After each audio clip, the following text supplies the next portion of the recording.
आपल्या सोबत आहेत काँग्रेसचे नेते नाना पटोलेजी. नाना भाऊ, कोकाटे हे बिना खात्याचे मंत्री आता झालेले आहेत, काय सांगणार? बघा, नियम असा आहे की त्यांना 2 वर्षाची सजा झालेली आहे. त्यांना आमदारकीचाही त्या ठिकाणी त्यांना डिस्क्वालिफाय केलं पाहिजे. मंत्री तर ते जाणारच होते एक.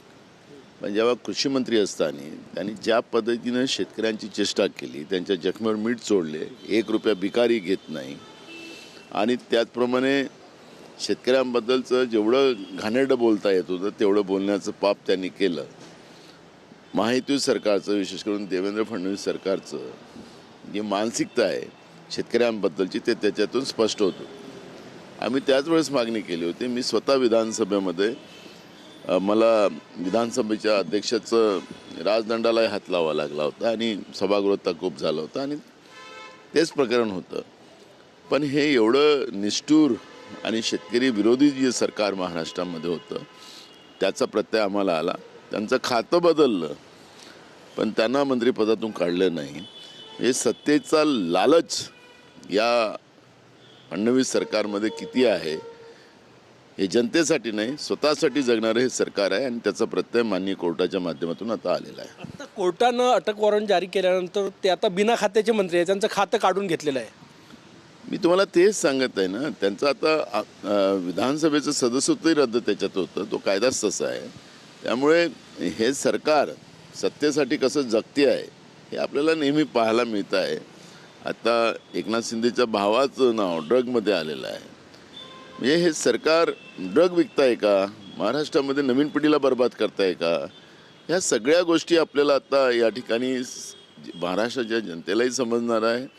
आणि हे सरकार विधानसभा अध्यक्षाच्या मागून विधानसभेतही आपलं वर्चस्व कसं राहील अशा पद्धतीचं कामकाज या विधानसभेतही आपण पाहतोय ना. रस्त्यावर बोलायला संधी ना, विधानसभेत बोलायला संधी, अशी परिस्थिती आहे. त्यांना कधीही कुठल्याही क्षणी अटक होऊ शकते.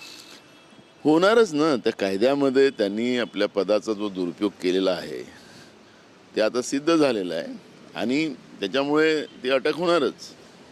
अजितदादा मुख्यमंत्र्यांच्या भेटीला चालले, हेच प्रकरण असण्याची शक्यता आहे कोकाटेच्या प्रकरणात. मी तुम्हाला त्या दिवशी एक सांगितलं की चोर चोर मैसरे भाऊ, ही जी काही प्रथा आहे ही आता हे पहिल्यांदा महाराष्ट्रामध्ये होते आहे. नाहीतर आपल्याला अनेक उदाहरण काँग्रेसच्या काळात देता येईल की AR अंतुलेंचं नाव सिमेंट प्रकरणात आलं. तातडीने इंदिराजींनी त्यांना पदातून काढलं. आपले भोसले आपले मुख्यमंत्री होते महाराष्ट्राचे, निलंगेकरजी. त्यावेळेस त्यांच्या आपल्या मुलीला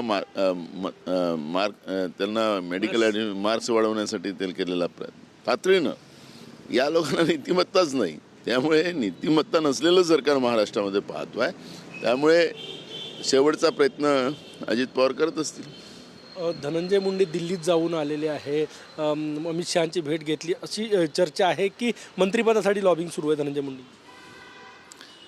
आता या सरकारमध्ये सत्तेसाठी सगळे जगतात आहे. त्याच्यामुळे मला त्याच्यावर काय प्रतिक्रिया, मुंडे कशाला गेले, काय गेले, त्याच्यावरची प्रतिक्रिया देण्याचं काही कारण नाही. मुंबई महानगरपालिकेत शरद पवार गट, मनसे आणि ठाकरे गट एकत्र निवडणूक लढण्याच्या हालचाली सुरू झालेल्या आहे. काँग्रेस नाही, आता मुंबई आमचं विभागीय जे काँग्रेस आहे ते काय निर्णय घेतात, कारण की आम्ही निर्णय असा घेतलेला आहे की स्थानिक पातळीवर जे काही कार्यकर्ते नेते निर्णय घेतील त्याप्रमाणे या स्थानिक स्वराज्य संस्थेच्या निवडणुका होतील. प्रज्ञा सातव आज भाजपात प्रवेश करणार, आज किंवा उद्या भाजपात प्रवेश करण्याची शक्यता आहे. मोठा धक्का मानला जातो काँग्रेसला. काय भाजपवाले अफवा उडवण्यात एक्सपर्ट आहेत. त्याच्यामुळे मला आत्ता काही त्याच्यावर प्रतिक्रिया देण्याचं कारण नाही. जनतेचे प्रश्न डायव्हर्ट करण्यासाठी माध्यमामध्ये या पद्धतीचं एक वातावरण निर्माण करणं हा भाजपचा एक प्रयत्न असतो. अनेक माझंही नाव त्याच्यामध्ये कधी कधी घेतात ते. त्यामुळे मला असं वाटतं की ते निष्ठावान काँग्रेसी आहेत, ते भाजपमध्ये जाणार. त्यांची चर्चा आहे प्रवेश करणार म्हणून आज उद्या. असं होऊ शकत नाही असं मला वाटतं. पक्षाचा काही संपर्क झाला प्रज्ञा सातव यांच्याशी? प्रदेश अध्यक्षाकडून झालेलं आहे. आता लोकल बॉडीत निवडणुका आहे, महानगरपालिका निवडणुका आहे, काँग्रेसची काय तयारी आहे, कुणासोबत एकत्र लढणार? बघा, तुम्ही अधिवेशनाच्या काळामध्ये एक नवीन हे आणला होता की महायुती महानगरपालिकेमध्ये एकत्रित लढेल. मी त्या दिवशी सांगितलं की वेळ सांगेल. आता काय चाललं, म्हणजे महायुतीच्या बद्दलचं पॉझिटिव्ह वातावरण करायचं आणि मग सगळं आलबेलं असं दाखवायचं. आणि आता आपण पाहतोय की नागपूर असो की महाराष्ट्रात असो कुठेही यांचं अलायन्स होत नाही आहे. त्याच्यामुळे मी वारंवार सांगतोय की स्थानिक कार्यकर्त्यांच्याही संमतीनेच या स्थानिक स्वराज्य संस्थांच्या निवडणुका होतील. शेवटचा प्रश्न, प्रज्ञा सातव गेल्यानंतर विधान परिषदेतलं तुमचं विरोधी पक्ष नेतेपदच धोक्यात येऊ शकतं.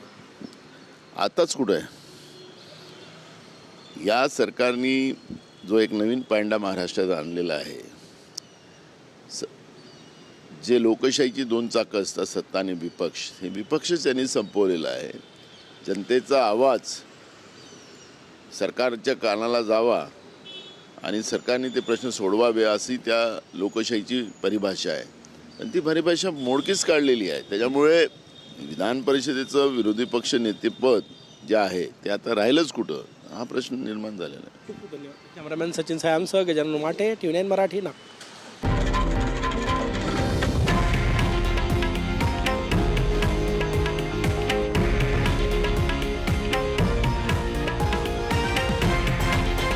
हे आहे देशातील नंबर 1 न्यूज नेटवर्क आणि आपण पाहत आहात TV9 मराठी, एकमेव.